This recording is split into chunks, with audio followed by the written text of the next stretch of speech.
प्यार हुआ इकरार हुआ है, प्यार से फिर क्यों डरता है दिल। प्यार हुआ इकरार हुआ है, प्यार से फिर क्यों डरता है दिल। कहता है दिल रास्ता मुश्किल, मालूम नहीं है कहाँ मंजिल। कहता है दिल रास्ता मुश्किल, मालूम नहीं है कहाँ मंजिल। प्यार हुआ इकरार हुआ है, प्यार से फिर क्यों डरता है दिल। फ्रेंड्स, मैं आपकी दोस्त सुधा सिंह विकलांग साथी ट्रस्ट के दिव्यांगम चैनल से आप सबका स्वागत करती हूँ और आशा करती हूँ आप लोग स्वस्थ होंगे। तो फ्रेंड्स, आज मेरी कहानी प्यार पर आधारित है और इसका शीर्षक है जाने कब प्यार हो गया। प्यार जो न समय देखता है न तिथि देखता है, बस हो जाता है। और ये प्यार कब किससे कहाँ हो जाए कुछ पता नहीं चलता। कभी किसी के गुस्से से प्यार हो जाता है, तो कभी किसी के पर्सनालिटी से प्यार होता है, तो कभी किसी के बातों से प्यार हो जाता है, पर ये प्यार होता ज़रूर है। तो फ्रेंड्स, आज मेरी ये कहानी जाने कब प्यार हो गया मैं आप लोगों के लिए लेकर हाजिर हूँ। और प्यार तो एक अनछुआ पहलू है जो हर इंसान को होता है, आप लोगों को भी हुआ होगा। और ये अक्सर मन को चुपके से छू के निकल जाता है। प्यार शब्द अधूरा भले है, मगर ये हर एक इंसान को पूरा करता है। बचपन बीतती है, जवानी आती है, लोगों को जिम्मेदारियों के साथ साथ हर एक इंसान एक नई दुनिया में कदम रखता है, जहाँ पर वो अपनी स्कूल की पढ़ाई छोड़कर कॉलेज की पढ़ाई के लिए आता है। और मेरी समझ से कॉलेज की लाइफ सबसे बेस्ट लाइफ होती है, जहाँ पर लोग अपनी इच्छाओं के मुताबिक जीते हैं। अपने पढ़ाई के साथ साथ मस्ती भी करते हैं और पढ़ाई के साथ साथ वो अपनी जिम्मेदारियों को भी निभाते हैं। और इसमें सबसे बड़ा एक चीज़ होता है कि जहाँ पर लड़के लड़कों की कंबाइंड क्लास चलती है, जहाँ पर लड़के लड़कियाँ साथ में पढ़ते हैं, वहाँ पर जब ये चीज़ें होती हैं, लोग कॉलेज लाइफ में आते हैं, तो वहाँ पर अक्सर जो है जितनी भी लड़कियाँ और जितने भी लड़के होते हैं, सब एक दूसरे को शक की नज़र से देखते हैं। जब स्कूल में उनका पहला दिन होता है या के एडमिशन के बाद वो पहले कॉलेज में आते हैं, तो हर लड़की हर लड़के को एक शक की नज़र से देखती है और हर लड़का एक लड़की को एक शक की नज़र से देखता है। और कब उनकी बातों से, कब उनके बात व्यवहार से, कब उनके हाव भाव से एक दूसरे को प्यार हो जाता है, पता ही नहीं चलता। तो फ्रेंड्स, आज मेरी ये कहानी एक ऐसे ही कॉलेज लाइफ पर एक लड़की के ऊपर है और उसे भी अपने ऐसे ही किसी सहपाठी से प्यार हो जाता है। तो मैं आज आप लोगों के लिए एक नई कहानी लेकर आई हूँ और जिसका शीर्षक है जाने कब प्यार हो गया। रति का आज कॉलेज में पहला दिन था और वो थोड़ा सा वो थोड़ा डरी हुई थी कि कॉलेज का पहला दिन है और वो कैसे, वहाँ पर तो बहुत ढेर सारे लड़के होंगे और अब तक उसने जहाँ भी पढ़ाई की थी वहाँ पर लड़कियों का स्कूल था, तो उसे दिक्कत नहीं हुई थी।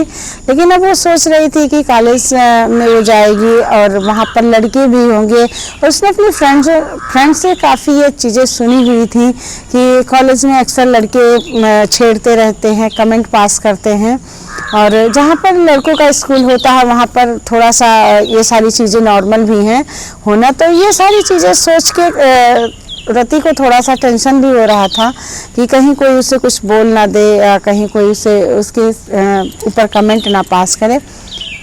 कई ऐसी चीज़ें थी, वो मन में डरी हुई थी, डरी सहमी।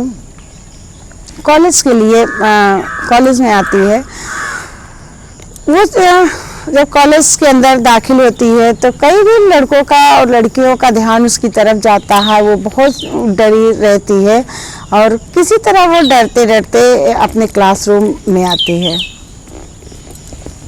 क्लास में आकर वो एक मेज पर खड़ी हो जाती है और वहाँ पर एक लड़का होता है, वो कहता है कि बैठ जाइए, तो वो डरते सहमते बैठती है और अपने बैग से अपना बुक निकालकर पढ़ने लगती हैं। तभी क्लास की घंटी बजती है, प्रोफेसर आते हैं और सारे बच्चों से गुड मॉर्निंग बोलते हैं और वो कहते हैं कि आज आप लोगों का कॉलेज का पहला दिन है। आप लोग अपना बिना जान पहचान के आप लोग एक दूसरे से ना मिल पाएंगे, ना पढ़ाई कर पाएंगे। हमें पढ़ाई को भी इसी तरह लेना चाहिए जैसे हम घर में एक दूसरे के सदस्यों के साथ रहते हैं। तो आप लोग पहले अपना इंट्रोडक्शन दीजिए, इसके बाद जो है हम आगे पढ़ाई शुरू करेंगे। सारे बच्चे अपना इंट्रोडक्शन देते हैं, सब लोग अपने बारे में बताते हैं, उन्हें क्या चीज़ पसंद है, उनकी हॉबी क्या है, सारी बातें बताते हैं। जहाँ पर कुछ बच्चे किसी का मजाक भी बना लेते हैं, कमेंट भी करते हैं। तो इस पर रति की भी बारी आती है, तो वो खड़ी होती है और कहती है कि हाय, मैं रति चोपड़ा और मुझे हिंदी में काफ़ी रुचि है और मैं पोइट्री वगैरह करती हूँ, मुझे गाने का शौक़ है। वो अपने बारे में बताती है, मुझे पढ़ाई करना अच्छा लगता है, सारी बातें बताती है। तो इस पर लड़के हंसने लगते हैं। तो उसी के बगल में एक दूसरा लड़का खड़ा होता है, वो कहता है हाय, मैं राहुल, मेरे पापा बिजनेसमैन हैं और मैं जो है मुझे भी हिंदी बहुत पसंद है। मैं हिंदी में शेर व शायरी करता हूँ और हिंदी मुझे बहुत अच्छी लगती है और वैसे हिंदी हमारी मातृभाषा है और इसमें हंसने की कोई बात नहीं है। रति उसकी तरफ देखती है, उसे लगता है कि वो लड़का उसकी साइड ले रहा है और फिर वो अपने क्लास को जब वो राहुल ये बातें बोलता है कि हिंदी हमारी मातृभाषा है और आप लोग तो ऐसे हंस रहे हैं जैसे इन्होंने कुछ गलत बोल दिया हो। हिंदी तो सबको पसंद होती है। और वो जब ये करके बैठता है तो सारा क्लास तालियों से उसका स्वागत करता है और ये बातें रति को बहुत अच्छी लगती है।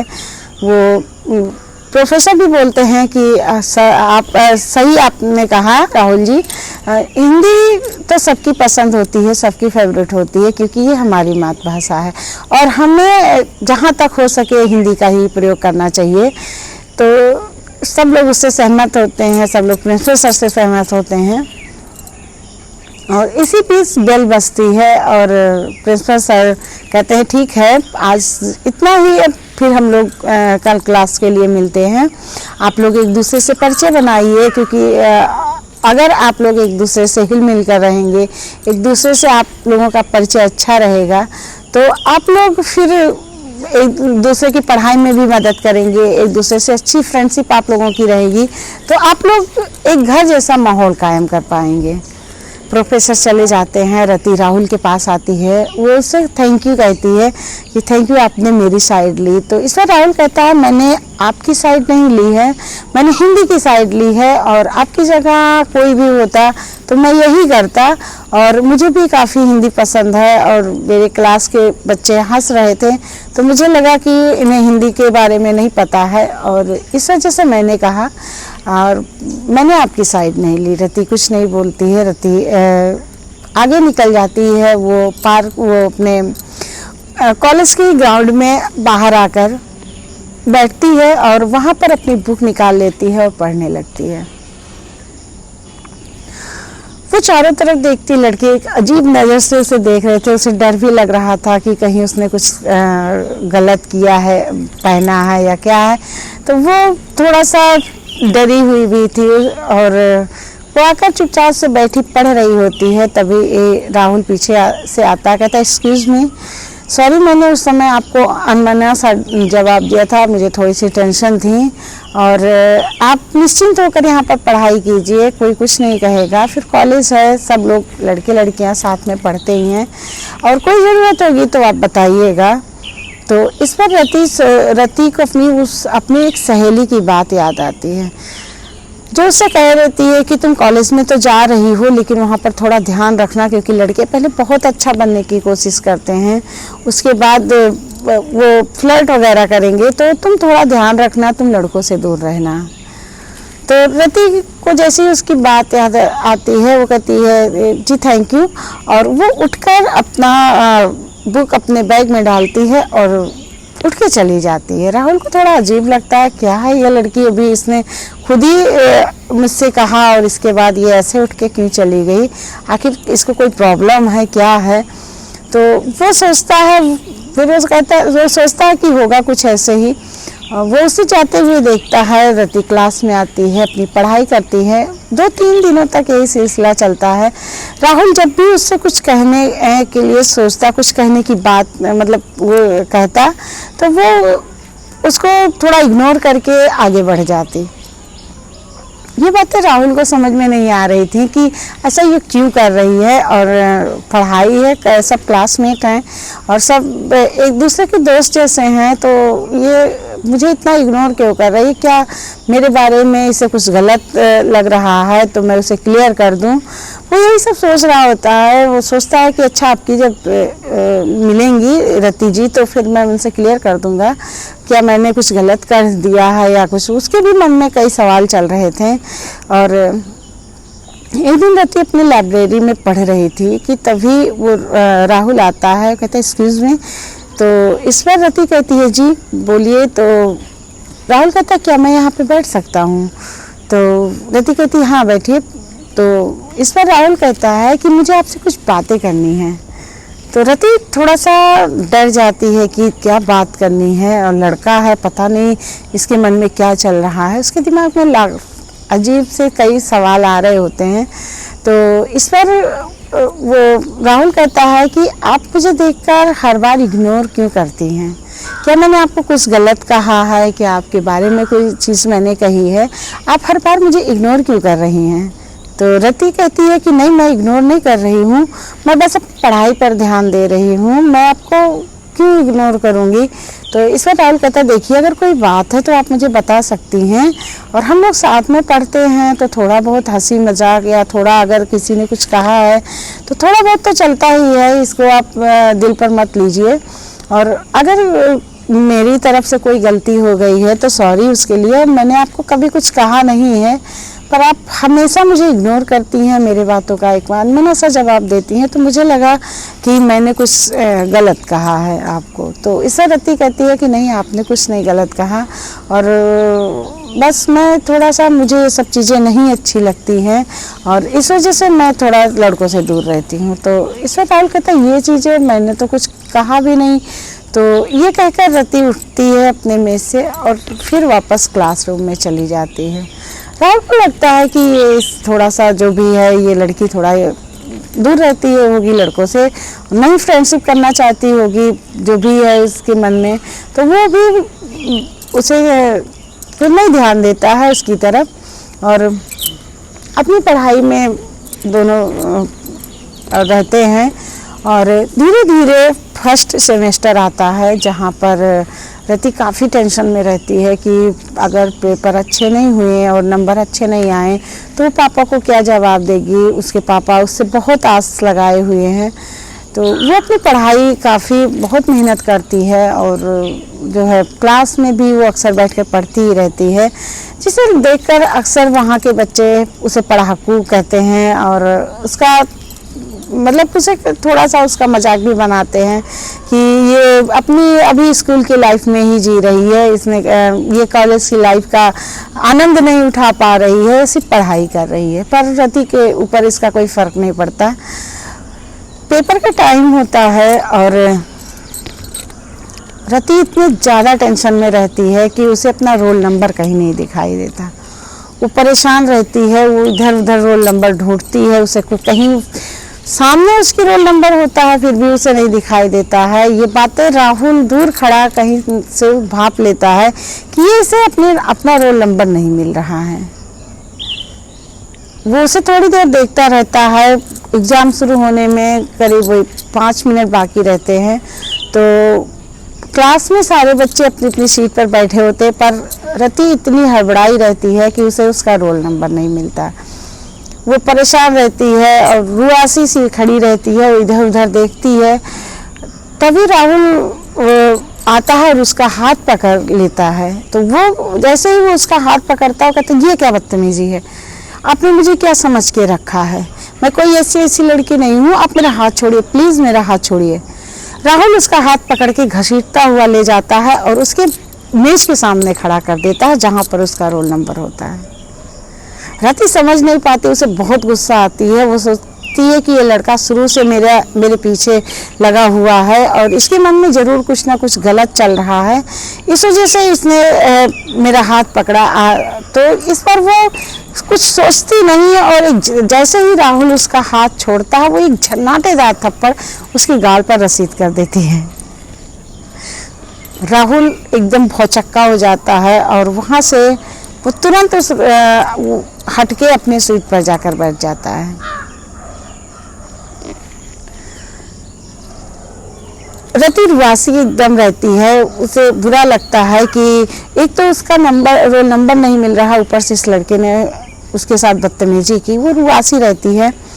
तभी बेल बजती, प्रोफेसर अंदर आते हैं, तो वो खड़ी रहती, कहती सर मेरा रोल नंबर नहीं मिल रहा है, और पेपर शुरू होने में अब टाइम नहीं बचा है। तो सर कहते आओ बेटा मैं तुम्हें बताता हूँ, और सर ले जाकर उसी मेज के सामने उसे खड़ा कर देते हैं। रति को समझते देर नहीं लगती कि राहुल ने उसका हाथ पकड़कर घसीटकर यहाँ पर क्यों लाया था। वो उसे बहुत गिल्ट फील होता है, वो खुद बहुत गिल्टी फील करती है कि उसने ऐसा क्यों किया और उसने पूरी क्लास के सामने उसे थप्पड़ मार दिया। और राहुल ने उसके जवाब में उसे कुछ नहीं कहा, वो चुपचाप से चला गया। उसे राहुल की अच्छाई दिख रही थी और वो पेपर देने बैठ तो गई, पर उसके मन में कई सवाल चल रहे थे कि उसने ऐसा क्यों किया। उसे ऐसा नहीं करना चाहिए था, उसे पहले देख लेना चाहिए था कि राहुल ने उसे क्यों लाकर यहाँ पे खड़ा किया। उसने सोचा ठीक है पेपर हो जाए, उसके बाद मैं जाकर राहुल से सॉरी बोल दूंगी, और राहुल अच्छे इंसान लगते हैं तो शायद वो उसे माफ़ कर दें। वो इसी दौड़ में रहती है, पेपर देती है, किसी तरह टाइम निकलता है, और फिर वो जैसे ही उठकर बाहर निकलती है वो राहुल को ढूंढती है, पर राहुल कहीं दिखाई नहीं देता। वो सोचती है कि शायद राहुल पहले निकल गए हों। वो काफ़ी उसे ढूंढने की कोशिश करती है, पर वो उसे कैंपस में कहीं दिखाई नहीं देता। रति अनमने ढंग से बाहर निकलती है कैंपस के, तो उसकी एक फ्रेंड होती है सीलू। वो कहती क्या हुआ, पेपर अच्छा नहीं हुआ? तो उस पर वो कहती नहीं यार हुआ, पेपर अच्छा नहीं हुआ है, बस ऐसे ही थोड़ा सा मूड डिस्टर्ब है। तो वो कहती क्यों, क्या हुआ, किसी ने कुछ कहा क्या? और तुझे तो छोटी छोटी बातों से तेरा मूड डिस्टर्ब हो जाता है, कॉलेज में आई है तो कुछ छोटी छोटी बातें तो होती ही रहेंगी और तुम उन सब बातों को अपने दिल पे लगा लेती है। तो थोड़ा सा कॉलेज लाइफ में है तो उस टाइप से जीना शुरू कर दे, हर बात को दिल से लगाना ये अच्छी बात नहीं होती है। कहती नहीं यार बस थोड़ी सी आज मुझसे गलती हो गई है। और तो कहती क्या हुआ? कहती कुछ नहीं, बस पेपर में थोड़ा सा हो गया। तो वो उससे कुछ बताती नहीं है। दोनों फ्रेंड्स घर आती हैं और सीलू कि काफ़ी परेशान रहती है रति, और उसी परेशानी में ये टेंशन में रहती है कि वो कैसे सॉरी बोलेगी और उसे आज राहुल नहीं दिखे। वो सोचती है कि ठीक है परसों पेपर है, 2 दिन का गैप रहता है, तो सोचती है कि ठीक है जब फिर कॉलेज खुलेगा तो जाके वो सॉरी बोल देगी। और इसी टेंशन में वो सब कुछ सोचती है कि राहुल ने कभी उसके साथ कोई भी बदतमीजी नहीं की। जब भी वो मिला बहुत अच्छे से उसने बात किया, तो वो खुद को सोच रही थी कि उसके दिमाग में ये बातें जो बनी हुई हैं कि लड़के अक्सर फ्लर्ट करते हैं, तो शायद उसकी सहेली ने जो कहा था वो गलत कहा था, और वो उसके बारे में अच्छा सोच रही थी कि राहुल एक अच्छा इंसान उसे लग रहा था। वो सोचते सोचते ना जाने कब उसकी आँख लग गई। शाम टाइम उसके पापा घर आते हैं और जब बेल बजाते तब उसकी आँख खुलती है। वो कहते, जैसे ही बेल बजाते हैं अंदर आते, कहते बेटा पेपर कैसे हुआ? तो इस पर वो कहती ठीक हुआ है पापा। और उसके पापा कहते बेटा मैं बहुत थक गया हूँ, तो प्लीज़ क्या 1 कप चाय बना दोगी? तो इस पर कहती हाँ पापा अभी बना लाई। रितु के घर में उसकी मम्मी नहीं होती हैं, उसके पापा अकेले होते हैं, ना कोई भाई ना कोई बहन। उसकी परवरिश उसके पापा ने किया था बचपन से लेकर अब तक। उसके पापा ने उसकी हर छोटी बड़ी ख्वाहिशों का ख्याल रखा था और उन्होंने कभी भी अपने किसी भी चीज़ में उसकी कोई भी कमी नहीं होने दी थी। उसकी ना परवरिश में ना उसकी पढ़ाई लिखाई में, हर चीज़ का वो ध्यान रखते थे। उसकी माँ बचपन में ही गुजर गई थी और रितु और उसके पापा ही उनकी फैमिली में थे। वही दोनों एक दूसरे की जान थे। रितु भी चाहती थी कि वो अपने पापा का नाम रोशन करे और पापा ने उससे जो उम्मीदें लगाई हैं वो सब वो पूरी करे। तो वो भी अपने पापा के लिए काफ़ी हर चीज़ के लिए वो सोचती थी मेरे पापा को कभी कहीं किसी बात का दुख ना पहुँचे। तो वो सारी बातों का ख्याल रखती थी।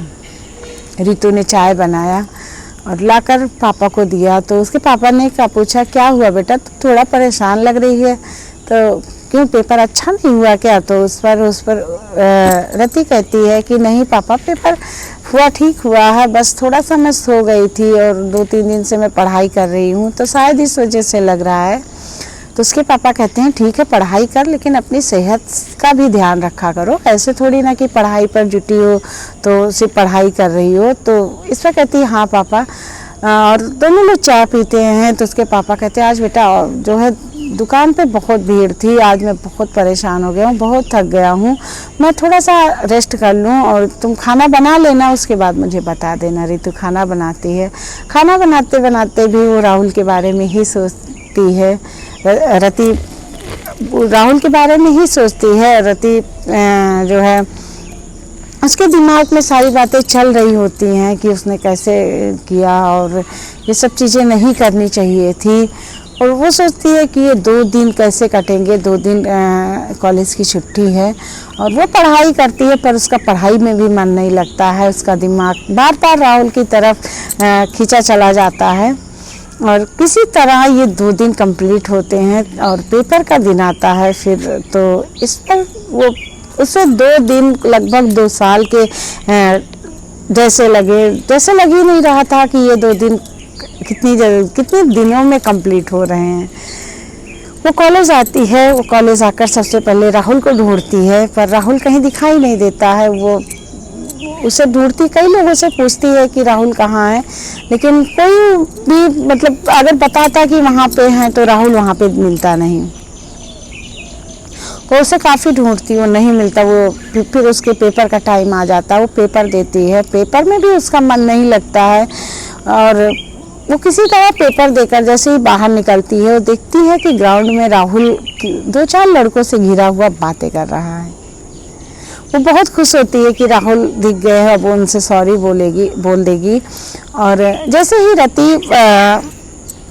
जाती है और वो एक्सक्यूज मी बोलती है तो राहुल उसकी तरफ देखता है, तो अपने दोस्तों से बाय बोलता है। तो कहता है जी कहिए। तो इस रति कहती है सॉरी राहुल जी, मुझसे गलती हो गई, मैं समझ नहीं पाई कि आप तो मेरी सीट पर मुझे ले जाकर खड़ा कर दिए और मैं नहीं समझ पाई, आपने मेरा हाथ पकड़ा तो मुझे बहुत बुरा फील हुआ और मुझे ये लगा कि आप बदतमीजी कर रहे हैं। तो इस पर राहुल कहता है कि आप लोगों ने दिमाग में ये बातें बैठा ली हैं कि सारे लड़के एक जैसे होते हैं। मैं मानता हूँ लड़के गलत करते हैं, लेकिन हर लड़का ऐसे गलत नहीं होता है। कॉलेज है, हम सब दोस्त हैं और मैंने अगर आपका हाथ पकड़ लिया तो इसका ये मतलब बिल्कुल नहीं था कि मैं आपके साथ बदतमीजी कर रहा हूँ। आप परेशान थी, आपका रोल नंबर मिल नहीं रहा था, जिसकी वजह से आप बहुत परेशान थी। तो मुझे लगा कि मैं आपके रोल नंबर के पास छोड़ दूँ। इस पर रति कहती है सॉरी, मैं समझ नहीं पाई, मेरे दिमाग में कई बातें थी इस वजह से मैं आपको नहीं समझ पाई, उसके लिए मैं आपसे सॉरी बोल रही हूँ। आप प्लीज़ मुझे माफ़ कर दीजिए, अब आगे से ऐसी कोई गलती नहीं होगी। इस पर राहुल कहता है कि इट्स ओके, कोई बात नहीं, अब आप जो है अपना पेपर पे ध्यान दीजिए। और राहुल फिर उससे कुछ बोलता नहीं है, वो आगे निकल जाता है। तो थोड़ा सा उसे बुरा लगता है कि मैंने सॉरी भी बोला, इसके बाद भी इनका कोई अच्छा रिस्पॉन्स नहीं रहा। और इस तरह रति अक्सर जब क्लास में जाती तो राहुल उसे इग्नोर कर देता। और क्लास में भी लोग, जब लड़कों ने ये चीज़ें देखी थी कि रति ने उसे थप्पड़ मार दिया, तो अक्सर राहुल का मजाक बनाते हैं, भैया यहाँ पर तो बड़ा संभाल के रहना, कब कौन सी लड़की किसी थप्पड़ जड़ दे कुछ पता नहीं। और अक्सर ये बातें उन लोगों के सामने आ ही जाती थी, राहुल को भी शर्मिंदगी महसूस होती थी। और लेकिन राहुल पढ़ने में काफ़ी अच्छा था, बहुत अच्छा लड़का था, तो उसकी इज्जत भी क्लास में लोग करते थे, जो उसके सहपाठी जो है उसकी इज्जत भी करते थे। वक्त ऐसे ही बीत रहा था और एक दिन रति के पहले सेमेस्टर का रिजल्ट आया, जिसमें वो उसे काफ़ी अच्छे नंबर नहीं मिले हुए थे और उसने जितनी भी मेहनत की थी उतना अच्छा नंबर नहीं था। तो वो थोड़ा टेंशन में थी कि वो पापा से क्या कहेगी, पापा ने उससे कितने ज़्यादा उम्मीद लगा के रखी है और पापा से वो क्या बोलेगी कि उसके नंबर क्यों नहीं अच्छा। थोड़ा टेंशन में बैठी हुई थी, सीढ़ियों पर बैठी थी, तो तभी उसकी एक फ्रेंड आती है, सीलू। वो कहती यार जो है क्यों तू उदास बैठी है, तो वो चिप्स लिए रहती है, कहती है कि ले चिप्स खा। तो कहती कुछ नहीं यार, बस नंबर बहुत अच्छे नहीं आए हैं, पापा ने मुझसे इतना आस लगाया है, तो मैं थोड़ा सा मुझे वही टेंशन चल रहा है। तो कहती जानती है आज क्लास में अपना क्लासमेट राहुल है, उसके पैर में चोट लग गई है, वो सीढ़ियों से उतर रहा था, गिर गया, उसके पैर में चोट लग गई है। तो कहती क्या राहुल को चोट लग गई है, कैसे? तो कैसे क्या, वो उतर रहा था सीढ़ी से, पैर स्लिप कर गया, उसके पैर में चोट लग गई, सारे दोस्त उसको लेकर हॉस्पिटल गए हैं। तो इस पर वो कहती है कि बहुत ज़्यादा आई है क्या, कहाँ पर है इस समय पे? तो वो कहती है हॉस्पिटल में है और वो चिप्स खाती रहती है और उसे देती, कहती यार तू कितनी कब्बू है, और अपने दोस्त को, अपने क्लासमेट को चोट लगी है और तू चिप्स खाए जा रही है। तो कहती हाँ, तो वो चोट राहुल को लगी है, डॉक्टर के पास सब लोग लेके गए हैं, तो मुझे क्यों टेंशन होगी, और मैं खा रही हूँ और लगती ही रहती है चोट, इसमें कौन सी बड़ी बात है? तो इस पर रति कहती है कोई बड़ी बात नहीं है, लेकिन अपना क्लासमेट है यार, उसको चोट लग गई है। तो इस पर उसकी सहेली कहती है कि मुझे नहीं लग रहा है सिर्फ क्लासमेट की वजह से तू इतने टेंशन में आ गई।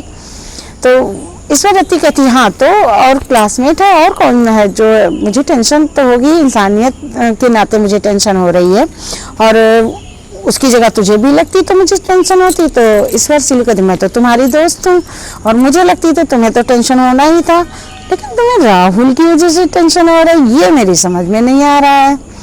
तो इस पर कहती नहीं मुझे कोई टेंशन नहीं हो रही है, बस मैंने इंसानियत के नाते ऐसे ही पूछ लिया। वैसे राहुल कब आएगा स्कूल, तो इस पर कॉलेज कब आएगा? तो इस पर रति कहती है अब जब शीलू कहती है कि जब डॉक्टर कहेंगे वो तभी अब आएगा, पता नहीं उसको, शायद मुझे लग रहा है ज़्यादा चोट लगी है। रति काफ़ी टेंशन में आ जाती है कि राहुल को चोट लगी हुई है, और वो 2-3 दिन क्लास में आती है, देखती है राहुल नहीं आया है, तो उसकी सीट पर जाकर बैठती है और उसकी सीट पर वो अक्सर फील करती है कि राहुल यहीं कहीं आसपास है, और उसे बहुत अच्छा लगता है उसके चीज़ों के आसपास रहना, उसके बारे में सोचना उसे काफ़ी अच्छा फील कराता है। और इस तरह वो 2-3 दिन राहुल कॉलेज नहीं आता है, लेकिन वो काफ़ी टेंशन में रहती है कि जैसे ही राहुल आएगा वो सबसे पहले उसका हाल चाल लेगी, उससे बातें करेगी, और पता नहीं क्यों वो उसके लिए काफ़ी परेशान रहती है। और राहुल की बातें जहाँ होती है उसे वो चीज़ें बहुत अच्छी लगती है, वो उसकी बातें वहाँ पर उसके दोस्तों से काफ़ी सुनती है, और उसके दोस्तों से पूछती है कि कब आएंगे राहुल और कैसा है उनका चोट और जो भी है। तो सारे दोस्त बताते कि अब ठीक है, 2-4 दिन में प्लास्टर कट जाएंगे तो वो वापस आ जाएंगे। और अक्सर उसे राहुल के बारे में बात करना बहुत अच्छा लगता है और वो अक्सर उसके बारे में सोचा करती थी। और तो फ्रेंड्स, मेरी ये कहानी जाने कब प्यार हो गया यहीं पर समाप्त नहीं होती, अभी एक भाग और है, तो समाप्त नहीं हो रही है, भाग एक यहीं पर समाप्त होती है। अगर आप लोगों को पसंद आए तो please like, comment and share कीजिएगा और हमारे चैनल को सब्सक्राइब कर लीजिए, जिससे हमारे चैनल पर जो कुछ भी अपलोड हो वो आप तक पहुंच जाए। और आप लोगों के प्यार से आप हमारा दिव्यांगम चैनल दिव्यांगम अचीवमेंट अवार्ड अपने प्रवक्ताओं को दे रहा है, तो आप सब उसमें आमंत्रित हैं। तो प्लीज़ आप लोग अपना प्यार दीजिए, चाहे आप वहीं से दीजिए, चाहे आप आके दीजिए। और हमारा ये पूरा कार्यक्रम हमारे YouTube चैनल पर प्रसारित होगा, तो आप लोग घर पर रहकर भी हमारे कार्यक्रम देख सकते हैं। और ये सब आप लोगों के प्यार से ही संभव हो पाया है। आप लोग इतना प्यार देते हैं हमारी कहानियों को, हमारे मोटिवेटर्स को, आप लोग इतना प्यार देते हैं, इतने अच्छे से पूरी कहानी देखते हैं, तो ये सब चीज़ें आप लोगों की वजह से हुई है। और आप लोगों की वजह से ही मैं आज इस अवार्ड के लिए चुनी गई हूँ, तो इसका तहे दिल से शुक्रिया आप सबका। आप लोग अपना प्यार मेरी कहानियों पर और मुझ पर इन्हीं बनाए रखिएगा। और आप लोग मेरी कहानियाँ पूरी सुनते हैं तो मुझे बहुत अच्छा लगता है सुनाते हुए। और मैं आप लोगों के लिए हर बार नई कहानी लेकर आती हूँ, सिर्फ आप लोगों के प्यार की वजह से। तो प्लीज़ अपना प्यार मेरी कहानियों पर, मेरे चैनल पर यहीं बनाए रखिएगा और मेरी कहानियाँ सुनते रहिएगा। मैं आप लोगों के लिए अच्छी अच्छी कहानियाँ लेकर आती रहूँगी। और मैं फिर इसी के साथ आप लोगों से फिर मिल रही हूँ, फिर सैटरडे में इस कहानी का जाने कब प्यार हो गया भाग 2 लेकर इस सैटरडे में फिर मिल रही हूँ। तब तक के लिए नमस्कार।